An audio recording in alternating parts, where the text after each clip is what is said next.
प्रतिवर्ष जेतेबेले ग्रीष्म ऋतुर ताप चरम सीमारे थाए पुरीर पवित्र भूमि रे एक रहस्य घटे। तीन लोकर नाथ स्वयं प्रभु जगन्नाथ अदृश्य होई जांती। दर्शन आरती एवं शुभ शब्द हुए नहीं। काहींकि हजार हजार वर्ष धरी लुचि रहितिबा एही रहस्य कौन? ज्येष्ठ पूर्णिमा स्नान यात्रार पवित्र दिन प्रभु माता सुभद्रांकु पात्रर पवित्र जलरे स्नान कराए। किंतु एही दिव्य स्नान परे किछि अघटन घटे। महाप्रभुंकु ज्वर हुए, तांकर असुस्थता एवं तापरे मंदिरर द्र बंद होई जाए एवं दिनर रहस्यमय एकांत वास आरंभ हुए। एही रहस्य को बुझिबा पई आमको बहुत पछकु जिबाकु पड़िबो। सेही समय रे जने महान भक्त माधव दास पुरी रे रहुथिले, जहांकर एकमात्र विष थिला तांकर प्रभु जगन्नाथ। से पुरी रे एका रहुथिले। से एका बसी प्रभु जगन्नाथंको भोजन पान करुथिले। से प्रतिदिन श्री जगन्नाथ प्रभुଙ୍କୁ दर्शन करुथिले। से तांकु निजर बंधु बोली मानुथिले। सेमाने प्रसाद भावरे जहाँ मिलुथिले ताहा खाई जीवन बिताइले। किंतु गोटिए दिन भाग्य परिवर्तन कला। माधव दास गुरुतर असुस्थ हो गले।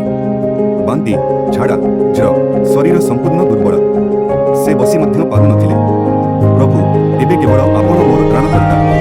एवं गोटिए दिन रोगरे दुर्बल होई माधव दास बेहोश हो गले। एवं तापरे तांको भक्तଙ୍କୁ असुविधारे देखि स्वयं प्रभु जगन्नाथ जने सेवक बेश आविर्भाव हेले। कौनसी शब्द नहीं, कौनसी चमत्कार नहीं, केवल निरवसिका बांतीरे दाग आच्छादित शरीर धोइबा, धैर्यर सहित तांकु पटु काढ़ा खुआइबा, एपरिकी तांको हातरे तांकु खुआइबा प्रभुंक पई कौनसी काम छोट नथिला। जेतेबेले माधव दास जी चेता फेरी पाइले, से अनुभव कले जे एहा स्वयं प्रभु श्री जगन्नाथ। हे प्रभु, आपणकर एहा की प्रकार लीला। मु आपणंकु देखिबा पई एवं आपणंकु एही अवस्थारे न देखिबा पई भजन गाउथिली। प्रिय माधव, मु जने भक्तर दुख देखि पारु नाही। आपण बाहरु मैला होई पारे किंतु हृदयरु पवित्र। प्रभु आपण सर्वशक्तिमान। तुमे मोते मुहूर्तक मध्यरे सुस्थ करि पारिथांत। तेबे एही सेवा काहीकि? एही जंत्रणा तुमर संगृहीत कर्मर फल। एहा एही जन्मर हेउ किंबा पूर्व जन्मर। जदि मु तुमको कष्ट न देई सुस्थ करे, तेबे तुमको परवर्ती जन्मरे एहा भोग करिबाकु पड़िबो। एवं मु चाहे नाही मोर भक्त पुनर्बार जन्म नेई दुख भोग करंतु। एबे केवल 15 दिन भाग्य बाकी अछि।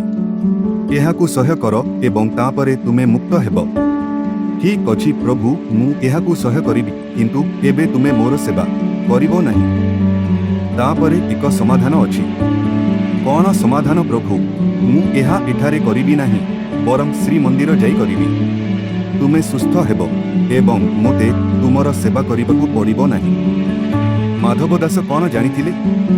यह कौनसी समाधान नुहे, बरं ईश्वरंक एक महान बलिदान थिला। प्रभु माधव दासंको बाकी 15 दिनर भाग्य को निज उपरे नहीं गले। एही समय रे माधव दास चमत्कार भावरे सुस्थ होई गले। से आनंदरे परिपूर्ण होई भगवानंको दर्शन करिबाकु गले। किंतु मंदिर रे से जेउ दृश्य देखिले ताहा अविश्वसनीय थिला। प्रभु जगन्नाथ असुस्थ होई पड़िछंती। तांकर प्रबल ज्वर अछि। प्रभु, आपण किपरि जानिले जे से सुस्थ अछंती?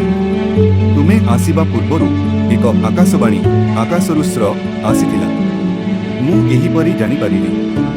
प्रभु, तुमे कोन करिछ? तुमे मोर रोगकु निज उपरे नेइछ। तुमे सबुबेले मोर जत्न नेइछ। तेनु मोते मध्य एहा करिबाकु पड़िबो। मु टिके भल अछि। मु 15 दिन मध्यरे भल होई जिबि। देख, एबे मंदिरर द्र मध्य बंद होई जाइछि। एबे तुमे घरकु फेरी जिबा उचित। जिए समग्र जगतर दुख दूर